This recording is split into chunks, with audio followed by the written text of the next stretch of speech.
에서 내려오는 하늘의 평화가 여러분의 영혼과 가정에 있기를 제 이름으로 축복합니다. 어제 성도님이 전화가 와서 한 오후에 다른 교회 다니시는 성도님 가정을 방문했는데 귀에서 자꾸 자기 이름을 부르는 소리가 들려서 긴장이 되고 무서운 마음도 있고 그래서 좀 기도해달라고 초청이 와서 갔습니다. 자세히 살펴보니까 귀신 들림의 현상은 아니고 이렇게 판단해 보니까 조금 치료해야 되는 그런 부분인 것 같습니다. 우리가 전도하다 보면 또 선교 현장에 가보면 때때로 무당을 만나는 경우도 있고 귀신 들린 사람들을 이렇게 대결하는 현장을 만날 수가 있습니다. 그래서 무당과 귀신 들린 사람을 만나서 대결하는 것을 파워 엔카운터라고 말합니다. 우리말로 능력 대결이라 그렇게 말하지요. 제가 선교지에 있을 때 귀신 들림의 증상을 가진 사람을 4사람을 만났습니다. 2사람은 여자분이고 2사람은 남자들이었는데 첫 번째 만난 분이 여자분인데 이름이 도나 리지아예요. 도나는 포르투기스로 부인이라는 말입니다. 부인, 리지아. 연세가 좀 드신 중년 부인이셨는데 우리 선교관 아랫골목에 사신 분이었어요.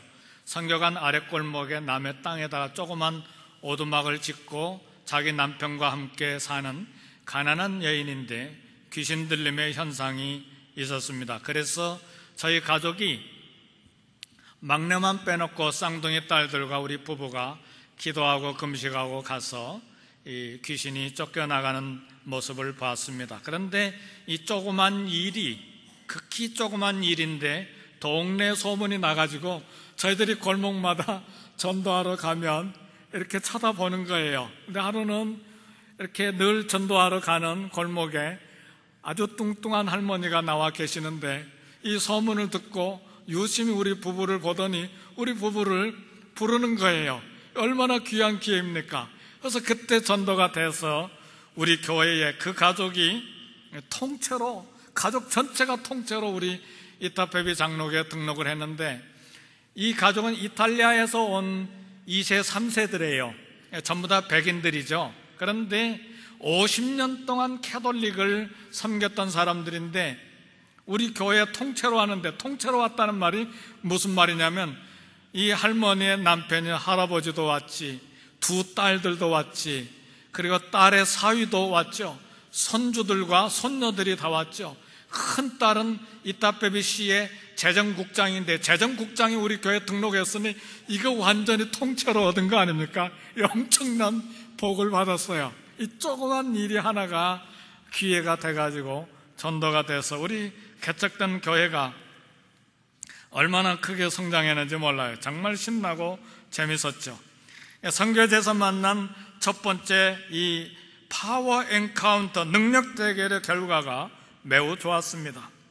근데 이 석 달 전에 지난 4월 초에 이 도나제니 할머니가 안타깝게도 여러 가지 지병이 있었는데 돌아가셨어요. 지난 4월 달에 우리 부부에게 너무 귀한 참 분이었고 특히 제 아내에게 친구요 또 연세가 많으시니까 제 아내 어머니로서 교회를 섬겼는데 안타깝게 귀한 성도 한 분이 소천을 했습니다. 오늘 본문의 말씀을 보니까 바울 선교팀이 빌립보에 갔을 때 이런 능력 대결의 현장을 만났습니다. 이 빌립보 성에서 귀신 들린 여자 종을 만난 것입니다. 근데 이 귀신 들린 여자 종의 특이한 부분이 뭐냐면 점을 칠 줄 아는 귀신이 들어간 거예요. 귀신 들렸다고 다 점 치는 건 아니잖아요.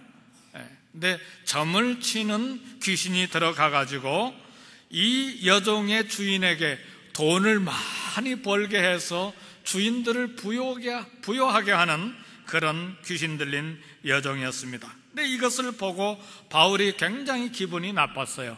그리고 괴로웠어요.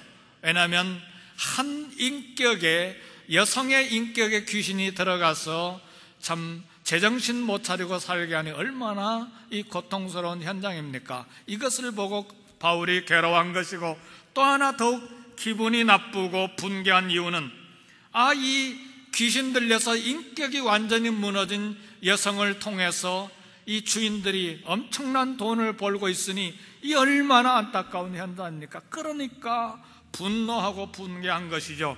그리고 또 하나 바울이 괴로워한 것은 뭐냐면, 이 빌립보 성에 복음을 전하고 예수 믿으라고 전하는데 이 귀신 들린 여종이 이 사람들은 하나님의 거룩한 종들이요 구원의 길을 보여주는 사람들입니다. 이걸 하루 이야기한 것이 아니고 여러 날 이야기하고 다니니까 이 순결한 복음에다가 귀신 들린 사람이 이 바울 일행 선교팀을 소개를 하니까 이게 보통 일이 아니잖아요. 복음에다가 귀신 들림의 현상을 믹스업하는 거잖아요. 섞고 혼잡시키니까 안 되겠다 싶어서 바울이 예수 그리스도 이름으로 명령해서 귀신을 쫓았습니다. 나사렛 예수 그리스도 이름으로 명하노니 나가라. 우리 한번 따라서 하실까요? 나사렛 예수 그리스도 이름으로 명하노니 귀신 안 불러가라. 아멘. 할렐루야. 아마 평생에 오늘 처음으로 그렇게 명령하신 분도 있을 거예요. 그거 어려운 일 아닙니다. 무서워하지 말고 나가든지 안 나가든지, 센 귀신도 있고 약한 귀신도 있으니까 명령하는 거예요. 그렇다고 귀신 쫓아내는 사람 되라는 이야기는 아닙니다. 오늘 본문에 나오니까 소개하는 것이죠. 그런데 귀신을 쫓아버렸는데 이것이 바울이 빌립보에서 매를 맞고 감옥에 들어간 문제 발단이 여기서 시작이 된 것입니다. 많은 사람들이 돈에 관심이 있어요. 대부분의 사람들이 돈에 관심이 있죠. 돈에 관심이 없는 사람이 누구겠습니까? 돈을 사랑해서는 안 되지만 돈을 그리고 잘 벌고 잘 관리하는 그런 우리의 책임이 있는 것이죠. 그래서 LA의 시에도 보니까 여기 피코 길을 하고 여기 6가 그리고 3가 길 이렇게 자세히 지나가다 보면 점치는 사람들이 있어요. 사이킥 리딩이라고 써여진 간판이 있으면 그거 점치는 집입니다. 손금 보고 점치는 집이에요. 단어가 그렇게 돼요. 사이킥 리딩이라고 써여져 있어요. 그 전부 다 무당들이 돈 벌기 위해서 점치는 집들입니다. 이 점쟁이가 우리 인생에 관심이 있어서 인생의 문제를 풀어주기 위해서 점을 치는 것이 아니고 돈을 벌기 위해서 그렇게 하는 것이죠. 그리고 점을 보러 가는 사람들도 진리를 얻기 위해서 점을 보러 가는 것이 아니고 어떻게 하면 안전한 미래, 어떻게 하면 돈을 좀 많이 벌 수 있을까, 그런 인포메이션을 얻기 위해서 가는 것이죠. 그러나 불행하게도 예수 믿는 사람들 중에도 점 보러 가는 사람들이 있다는 소문을 들었어요. 절대 그렇게 하지 마세요. 귀신에게 가서 묻는 것입니다. 절대 가지 마세요. 오늘 본문에 보니까 여종에게서 귀신이 나가버리니까 이 무당이 된 점치는 여종이 귀신이 나가버리니까 점치는 능력을 상실해버렸어요. 더 이상 점을 칠 수가 없어요. 문제는 거기에서 끝나지 않냐고, 이 여종을 종으로 소유한 주인들이 더 이상 돈을 벌지 못하게 되어버리니까, 소득의 근원이 끊어져 버리니까 문제가 생겨버린 거예요. 여종을 데리고 있었던 것이 돈을 벌기 위한 목적이었는데 돈벌이를 잃어버리니까 분노했어요. 이게 19절의 말씀입니다. 여종의 주인들은 자기의 수익의 소망이 끊어진 것을 보고 바울과 실라를 붙잡아 장터로 관리들에게 끌어갔다가 그랬어요. 사랑하는 성도 여러분, 오늘 우리 교회의 존재 이유를 한번 생각했으면 좋겠어요. 교회가 성공하기 위해서 존재합니까? 제가 선교지에서 안식년에 파송교회 가니까 여러 성도님들이 하선교사님 성공했습니다 그러더라고요. 깜짝 놀래가지고, 아니 선교사가 성공했다니 무슨 말입니까? 아니 사역비도 못 보내는데 건물이 막 큰 게 있고 여러 막 이 선교지 땅들이 있고 교회가 있고 그러니까 하선교사님 성공했어요. 너무 어이가 없어서 선교사의 성공이 어디가 있습니까? 무엇을 보고 도대체 성공이라고 말합니까? 사랑하는 성도 여러분, 오늘 교회가 성공하기 위해서 존재합니까? 헌금을 많이 얻기 위해서, 걷기 위해서 존재합니까? 교인이 많아져 가지고 헌금이 많아지는 것이 교회의 목적입니까? 아닙니다. 우리 교회는 처음부터 끝까지 순수하게 하나님의 영광을 위해서 존재합니다. 아멘입니까? 어떤 우리 교회가 어떻게 부흥되든지 간에, 어떻게 교인이 불어나든지 간에 교회의 목적은 헌금을 많이 걷기 위해서 존재하는 것이 아니고 하나님의 영광을 위해서 교회가 순수하게 존재하는데, 이 믿음을, 이 목표를 잃어버려서는 안 돼요. 그러나 많은 종교단체들의 궁극적인 목적은 세속적인 성공에 있어요. 그리고 경제적인 이익에 있어요. 우리 교회는 거기에 목적이 있지 않다는 말이에요. 그걸 무시하는 것이 아니에요. 우리 교회도 재정이 튼튼해지기를 원하는 기도를 날마다 드리고 있어요. 해야 될 일이 많기 때문에. 그러나 그것은 수단이지 목표가 아니라는 말이죠.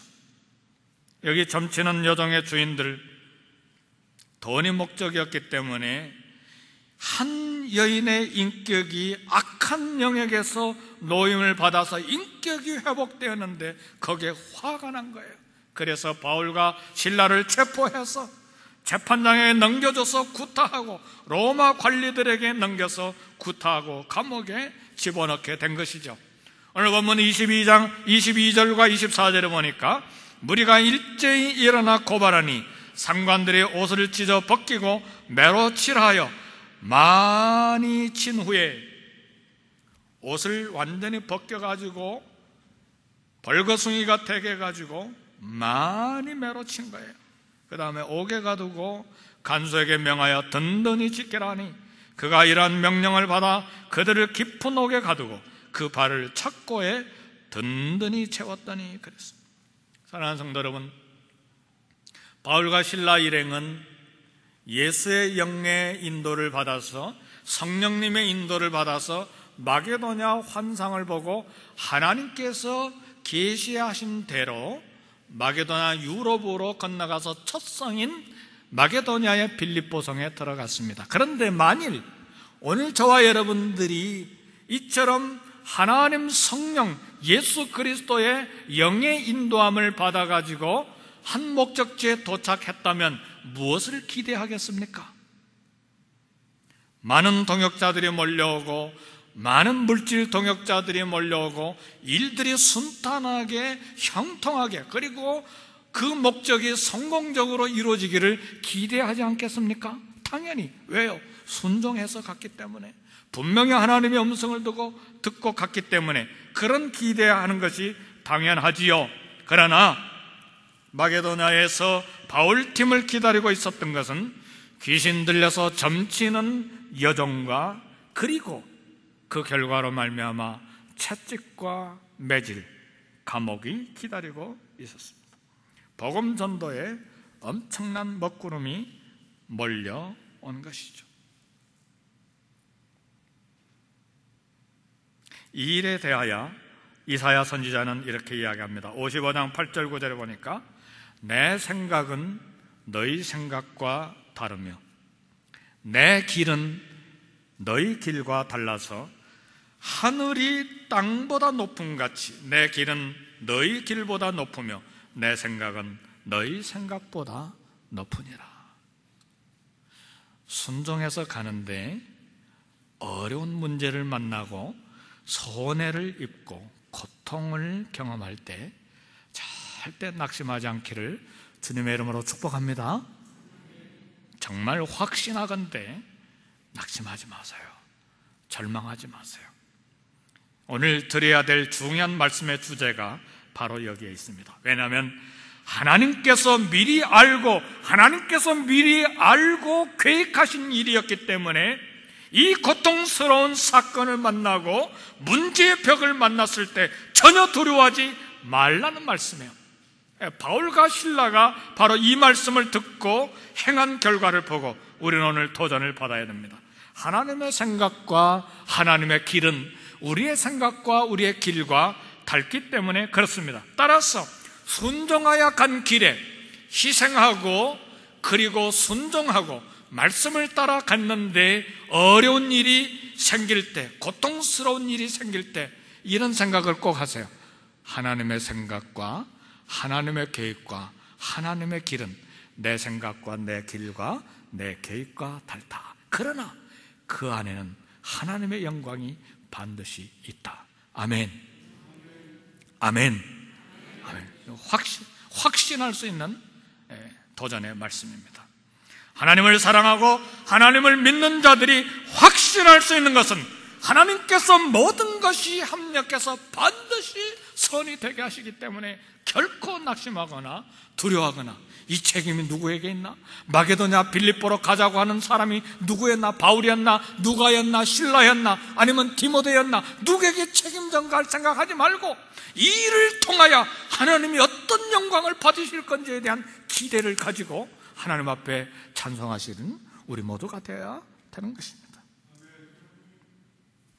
바울과 실라는 혹독하게 매를 맞았어요. 오늘 본문에 자세하게 설명되어 있지 않았지만 옷을 벗긴 이유는 뭡니까? 채찍. 이 가죽끈에 납덩어리, 쇳덩어리가 들어있는 이 채찍을 가지고 때려서 살점이 떨어져 나오게 하는 그런 매질을 하기 위해서 옷을 다 벗긴 거예요. 등살이 찢어지고 피가 나고 팔과 다리에 아픈 심한 매질이었어요. 어떤 면에서 그래서 마가 요한을 데리고 안 온, 마가 요한을 데리고 가는 걸 사도 바울이 반대했잖아요. 그런 면에서 마가는 은사가 따로 있으니까 아마 내놓은 것이 바른 판단이 아니었는가 그런 생각이 들어요. 이 고통이 쉬운 것이 아니잖아요. 선교지에서 1년 안에 강도를 만나면 대부분 선교사님들이 철수합니다. 너무 무섭기 때문에. 얼마나 무서운지 잘 이해를 못할 거예요. 1년 안에 사고를 안 당해야 돼요. 빌립보 성에 가서 이 사고를 만났으니 얼마나 힘든 상황이에요. 간수가 감옥에 가두고 바울과 실라를 착고에 단단히 채웠어요. 놀라운 것은, 정말 놀라운 사실은 25절에 나와 있습니다. 한밤중에 바울과 실라가 기도하고 하나님을 찬송하며 죄수들이 듣더라 그랬어요. 뭐 했어요? 고통의 신음소리가 나온 것이 아니고, 서로가 누가 잘못했는지 원망한 것이 아니고, 선교 전략상 아니 바울 이 여인을 고치면 이 여인들의 주인들이 어떻게 우리를 핍박할 건지 생각도 못했어요. 그렇게 선교 전략에 대해서 분석하고 원망한 것이 아니고 그들의 입속에서 노랫소리가 나왔어요. 기도소리가 나온 거예요.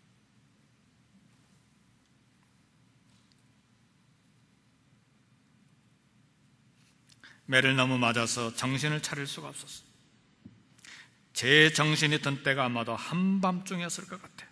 그러니까 한밤중에 제 정신이 들었을 때 기도하고 찬양한 것이죠. 오늘 우리도 참 손해보는 일이 얼마나 많습니까? 억울한 일 당하는 일이 얼마나 많습니까? 배신을 당하는 충격적인 사건들이 얼마나 우리의 삶을 힘들게 만듭니까? 그러나 충격을 받을 수밖에 없지만 그 충격이 지나고 정신이 들면 우리가 해야 될 일은 기도하고 찬양하는 일입니다. 이런 영성이 있기를 주의 이름으로 축복합니다. 바울과 실라가 고난 중에 하나님의 위대하심을 찬양했어요. 고난 중에 하나님을 신뢰하는 기도를 쏟아내 놓았어요. 요즘 상황이 좋지 않아서 어려움을 겪고 있습니까? 바울과 실라처럼 기도와 찬송으로 하나님을 신뢰하는 모습을 드러내기를 바랍니다. 기도와 찬양으로 하나님을 신뢰하면 악한 상황이 축복으로 바뀔 뿐만 아니라 결국은 하나님께서 계획하신 하나님의 생각, 하나님의 계획, 하나님의 길이 드러나게 되는 것입니다. 오늘 맥주 감사절로 지킵니다. 땅의 첫 수확을 하나님 앞에 드리는 것이기 때문에 칠칠절이라고도 말하지만 초실절이라고도 말해요. 겨울을 지나고 처음으로 거두는 수확입니다.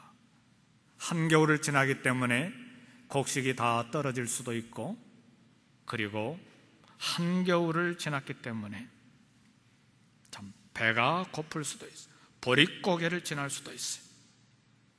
그러나 이 예물을 드리는 것은 희생일 수가 있어요. 왜요? 보릿고개를 지나고 곡식이 다 떨어진 가운데 배고픔을 참고 거둔 첫 열매이기 때문에 이게 맥주 감사절이에요. 만사형통하고 아무 문제가 없을 때 감사하는 것은 누구나 다 할 수 있어요. 아니, 돈이 잘 벌리고 건강하고 하는 일마다 잘 되는데 세상에 믿지 아니하는 사람도 다 감사하는 것이죠. 그건 누구나 다 감사할 수 있어요. 그런 감사를 보고 믿음이 있다, 그렇게 말할 필요는 없어요. 그러나 그리스도인은 고난 중에 감사하고, 손해볼 때 감사하고, 억울해도 감사하고, 보릿고개를 지나서도 감사하고, 배고픔을 참았는데도 감사하는 것이 그리스도인의 감사입니다. 바울과 실라는 고난 중에 하나님께 절대적으로 속해 있음을 믿고 정신이 든 한밤중에 일어나서 한숨을 쉬는 것이 아니고 기도하고 찬송을 불렀어요. 오늘 저와 여러분들의 가정에, 오늘 저와 여러분들에게 이러한 영성이 있기를 주의 이름으로 축복합니다. 바울과 실라는 상황과 현실 넘어 있는 영적인 세계에 있는 하나님의 생각과 하나님의 길과 하나님의 계획을 바라본 것이죠. 우리는 이미 이것을 알아요. 왜요? 말씀을 다 알고 있잖아요. 아는 거예요. 그러나 실제 이런 사건 현장에 있을 때는 앞이 보이지 않기 때문에 두려워하고 염려하고 서로 원망하게 되는 것이죠. 그러나 이 사건을 여기 사도행전에 기록해 놓은 이유는 사도 바울 이후에 오고 오는 수많은 믿음의 성도들에게 이런 사건을 만났을 때 기도하고 감사하고 찬양하라고 여기 기록해 놓은 것입니다. 왜요? 우리도 똑같은 상황을 만날 수가 있기 때문에. 고통 중에 자신들을 하나님께 헌신하는 기도, 노래, 얼마나 깊은 영성입니까?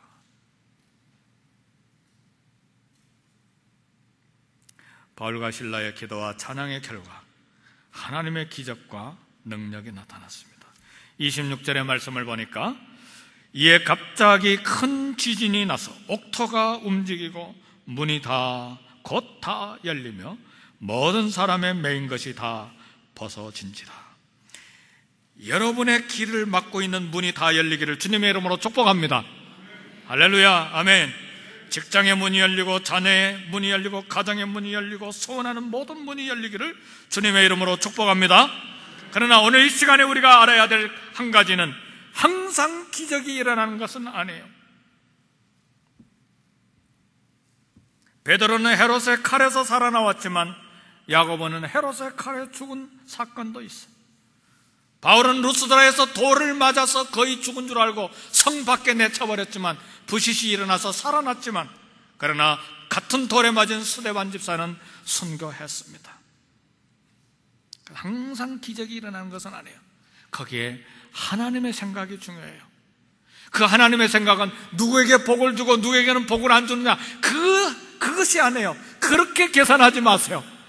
하나님이 저와 여러분들을 다 사랑하신 줄 믿습니까? 전적으로 하나님의 계획이에요. 전적으로 하나님의 섭리예요. 그러나 기적이 항상 일어나는 것은 아닐지라도 하나님께서 필요하다고 생각하시면 반드시 기적이 일어나게 마련해요. 바울과 실라가 옷을 찢기고 매를 맞아서 살이 찢기고 피투성이가 되었지만 기도하고 찬송했을 때 옥토가 움직였어요. 지진이 일어난 거예요. 지진이 일어났을 뿐만 아니라 감옥문이 열리고 발에 착고를 채웠는데 그게 다 풀린 거예요. 바울과 실라뿐만 아니고 감옥에 있는 모든 사람들이 그런 역사가 일어났어요.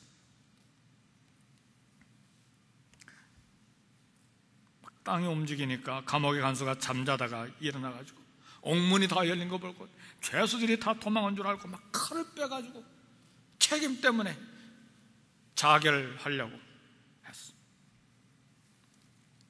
성도 여러분, 여기에 믿는 사람과 믿지 아니하는 사람 사이에 극명한 대조가 나타납니다. 세상 사람들은 불행이 닥치면 자신의 목숨을 끊으려고 해요. 그렇게 하지 마세요. 왜 그렇게 합니까? 하나님의 사람들은 고난 중에도 하나님께 기도하고 하나님께 찬송하고 하나님의 생각과 하나님의 계획과 하나님의 길이 어디 있는지를 찾습니다. 이게 믿음의 사람들이에요. 바울과 실라는 소명이 뚜렷한 사람들이었어요. 사랑하는 성도 여러분, 소명이 무엇입니까? 오늘 저와 여러분들에게 다 소명이 있어요. 소명이라고 하는 것은 하나님이 우리를 부르셨기 때문에 부르신 하나님에게 우리 존재 전체와 우리 행위의 전체와 우리 소유의 전체를 부르신 하나님에게 전적으로 다 투자하는 것이 소명입니다. 그래서 감옥의 문이 열렸을 때에 바울이 도망가지 않았어요. 왜요? 소명을 가진 사람들이기 때문에. 어디를 도망갑니까? 옥문이 열린 것을 보고 도망갈 기회로 삼지 아니하고 오직 영혼을 건지는 일에 관심을 갖고 이 일을 통하여 하나님의 영광 받으실 일 무엇인지를 생각했어요. 그때 마침 칼을 빼어서 자결하려고 하는 간수에게 큰 소리로 외쳤어요. 28절, 내 몸을 상하게 하지 말라. 우리가 다 여기 있노라. 바울과 같은 상황에서 타인의 목숨에 더 관심을 갖는 사람이 그리스도인입니다. 피난 갈 수 있음에도 불구하고 피난 가지 아니한 사람이 그리스도인이에요. 이익을 챙길 수 있음에도 불구하고 불의한 이익을 챙기지 아니하는 사람이 그리스도인이에요. 이것이 기적을 일으켰어요. 이 바울의 실라의 행동 때문에 충격을 받은 사람이 누구예요? 간수예요. 너무 놀란 거예요. 도망갈 수도 있는데 도망가지 않았어요. 이것을 보고 충격을 받았어. 간수가 바울과 실라 앞에서 무릎을 꿇었어요. 어떻게 하면 구원을 받을 수 있습니까? 오늘 이런 그리스도인의 소명을 가진 사람으로서 이웃에게 거룩한 영향력을 행사할 수 있기를 주의 이름으로 축복합니다. 이런 소명자들이 될 때에 거룩한 영향력을 이웃에게 행사하는 거예요. 그리고 영혼을 건질 수 있는 거예요. 사람을 놀라게 하는 이 신앙, 이 영성이 간수의 가정을 구원시킨 겁니다. 너무 놀란 거예요. 간수가 너무 놀라서 그 밤에 바울과 실라를 데려다가 매를 맞아서 피투성이가 된 것을 다 씻어주고 온 가족이 다 세례를 받고 얼마나 놀랐으면 하나님을 거기서 만나겠다고 결단하고 세례를 다 받겠어요. 그리고 자기 집에 다 데려가서 음식을 대접했어요. 온 집안이 믿음으로 기쁨을 경험하게 됐습니다. 그 결과 빌립보 교회는 초대심자인 여성사업가 루디아, 귀신 들렸던 그리고 고침을 받은 여종, 그리고 여기 간수의 가정이 합해졌어. 빌립보 교회가 유럽에 든든하게 세워진 것입니다. 성도 여러분, 지난 한 주간 동안에 참 견디기 힘든 어려운 일을 만났습니까?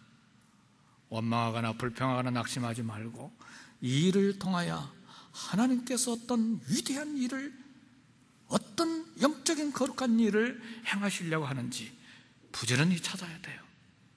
이번 한 주간에도 또 어떤 일을 만나든지, 좋은 일이든 우리를 힘들게 만든 일이든 하나님의 생각과 하나님의 길과 하나님의 계획이 무엇인지를 들여다볼 수 있는 영성의 있기를 제 이름으로 축복합니다. 말씀을 마칩니다.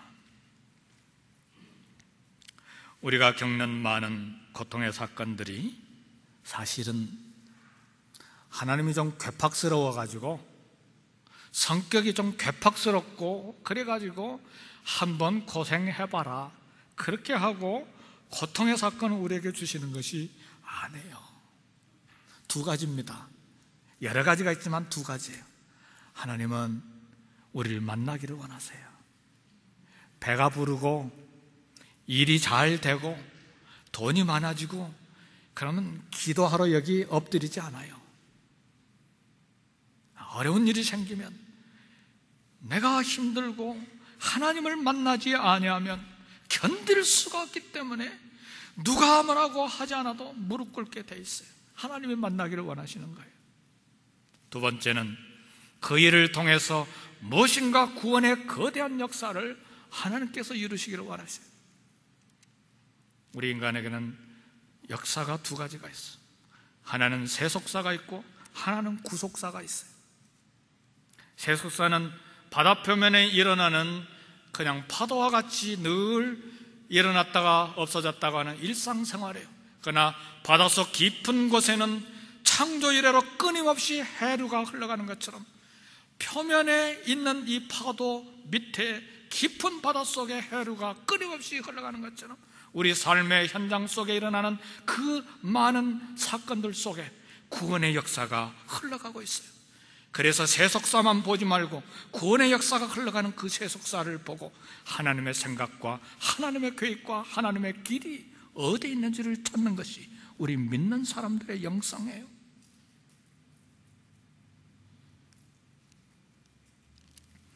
질병으로 하나님을 더 깊게 만났다면 믿음이 한 수준 한 단계 오르는 기회입니다. 사업의 어려움으로 하나님을 더 많이 찾게 됐다면 그것은 복입니다.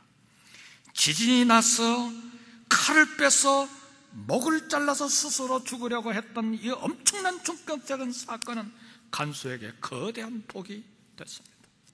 그 가정이 다 구원을 받았고 하나님을 만났기 때문에 현재 우리에게 많은 어려운 일들이 있어요. 가정과 자녀와 직장과 사회에서 겪는 수많은 문제들이 분명 우리를 힘들게 합니다. 그러나 하나님께서 그 문제들을 통해서 우리를 만나기를 원하세요. 그 일을 통해서 구원의 역사를 이루기를 원하세요. 그래서 허락하신 것이죠. 그래서 간수가 이 사건을 통해서 질문했습니다. 어떻게 해야 구원을 얻습니까? 바울의 유명한 성경 구절, 사도행전 16장 31절처럼 유명한 성경 구절이었습니까? 어디 있습니까? 주 예수를 믿으라. 그리하면 너와 네 집이 구원을 얻으리라.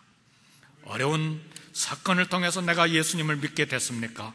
내가 믿는 것으로 끝나지 않냐고 내 가정과 내 자녀와 이웃과 내 친척과 우리 사회와 나라가 복을 받게 되는 것입니다. 기도하십시다.